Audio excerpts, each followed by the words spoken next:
I'm Darren from Akshon Esports, and welcome to Action Recap, the show where we cover various ongoing stories in the competitive Overwatch community. There's a bit of trouble brewing in the Overwatch Contenders scene once again, after a recent series of decisions of the NYXL management regarding their XL2 Academy roster have thrust them into the spotlight in the midst of a new controversy. To start off, over the weekend, Mangachu, Goliath, and CloneMan16 all announced their release from XL2 Academy, with tweets expressing thanks for their time on the organization and declaring their status as free agents, ready to be picked up by any prospective organizations. All three players stated they were released from the team due to the organization's desire to scout talent from the local New York and tri-state area to compete on the team for the 2019 season of Overwatch Contenders. These changes leave the remaining roster with Jur, Logix, Woodlands, and Tizzy. Moving forward, XL2 will most likely need to acquire at least one DPS and one flex support player among its new additions to be able to compete in the upcoming season. While the XL2 team was never able to truly mirror the success or the popularity of their Overwatch League counterpart, Mangachu, Goliath, and CloneMan have been on XL2 since its inception in Contenders Season 1, and were actually the only players remaining on the team from the original roster. Their time with the organization saw 3 playoff runs, including a second place finish in Contenders Season 2 and a top 4 finish in Contenders Season 3 after being knocked out by Atlanta in the semifinals. So naturally, this news came as a bit of a shock to many, and it would be an understatement to say that the roster updates have not been well received by fans and those in the Overwatch community, such as Harsha, head coach Brad from the Atlanta Reign, and Siegel among others. One of the most vocal of which has been former Boston Uprising player and now Overwatch caster Avast, who states in a series of tweets how incredibly dumb it is for XL2 to kick some of the best talents in the region for New York ladder players, and that is something he has difficulty comprehending. He follows up writing how he believes the decision was made due to financial motivations under the guise of a PR move to engage with the New York fanbase. Quote, "I have no doubt this is also in part to cut cost by kicking 3 talented NA players to pick up some random Joe from the streets and pay the 3 imports they end up with a paltry salary to help circumnavigate the import limit starting next season. Truly disappointing." Avast and those who have shared a similar sentiment as to the motivations of the NYXL management being that of cutting costs make a good case, as Mangachu, Goliath, and CloneMan, being veterans, could have been getting paid for what the organization viewed as what they are not worth, considering how NYXL wasn't able to sell any of them to a new Overwatch League franchise and get compensation for the player transfer that would have helped them break even and profited from their investment into these individuals. As for Logix, it's believed that New York is holding on to him and helping him develop into a player that will make for a good payday once his contract gets picked up should he catch the interest of another org.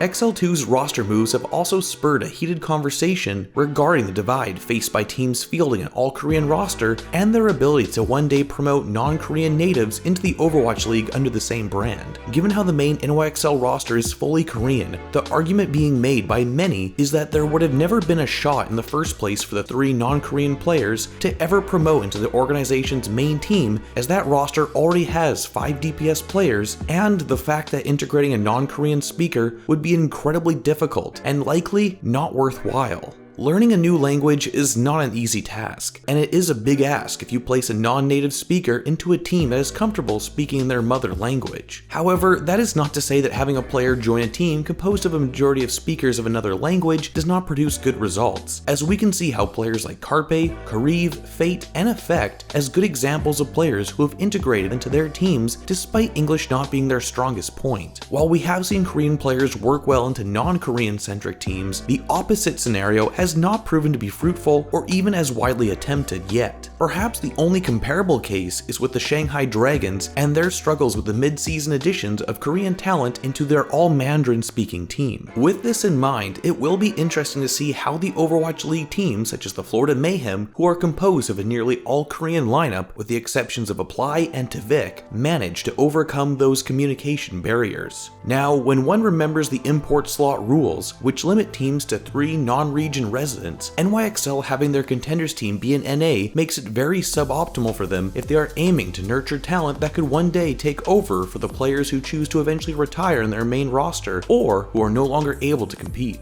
It has never been directly stated on how many players NYXL wants to scout from their local talent pool, but according to several members of the competitive Overwatch community such as Yiska and Benchmob among others, the non-resident players signed to contracts prior to October 28, 2018 will be temporarily grandfathered into the team and will not count towards the 3-player non-resident limit. This provision will end prior to the second season starting later in the year, and could mean that XL2 could field a roster with even more Korean talent than it presently has, at least for Season 1. With this in mind, one has to wonder what could be the motivation to bring on even more Koreans if the organization chooses to make use of their current imports being grandfathered into the system. The most obvious answer that would come to mind is to secure rising stars in the Korean contender scene and promote them during some sort of mid-season signing window like last year. But this is all hypothetical, so we'll have to keep a close eye on how things develop as we head deeper into 2019. Now, on the flip side, sourcing talent from your local fan base is a good idea on paper when it comes to connecting with fans and inspiring that path to pro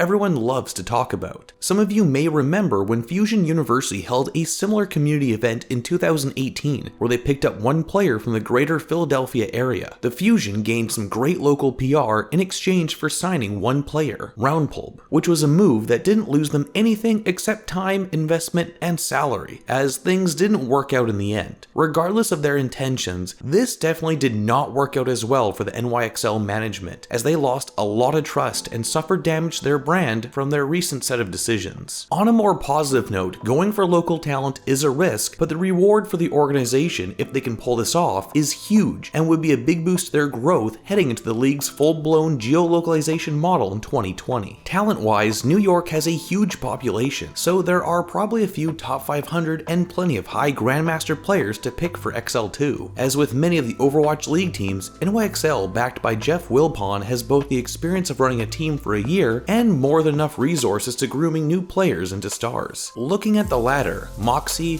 Javian, Tobias, Wanted, and Hism are all 4500 SR players from the New York area who could be potential pickups if they choose to participate in tryouts. This has been a pretty controversial and serious topic, but to end off on a lighter note, the remaining members of XL2 all sent out heartfelt tweets about their former teammates, wishing them all the best in their competitive careers. Lastly, when considering how there will be more teams in Contenders NA now that the region is being split into two, along with a potential for more Overwatch League teams to create academy rosters, the 3 recently released players have a good shot at finding new homes. For example, Mangachu could acquire a spot on a potential Vancouver or Toronto Academy team should those orgs choose to participate in Contenders this year. Overwatch Contenders has seen no shortage of controversies as of late, and seemingly the Contender scene is in dire shape, and there seems to be little incentive for teams to invest so much money in salary and player benefits at the moment. The two-way player system was a step in the right direction, but what else do you feel needs to be done by the teams, Blizzard, and even us as a community to truly help build a path to pro? As always, let us know your thoughts in the comments section below.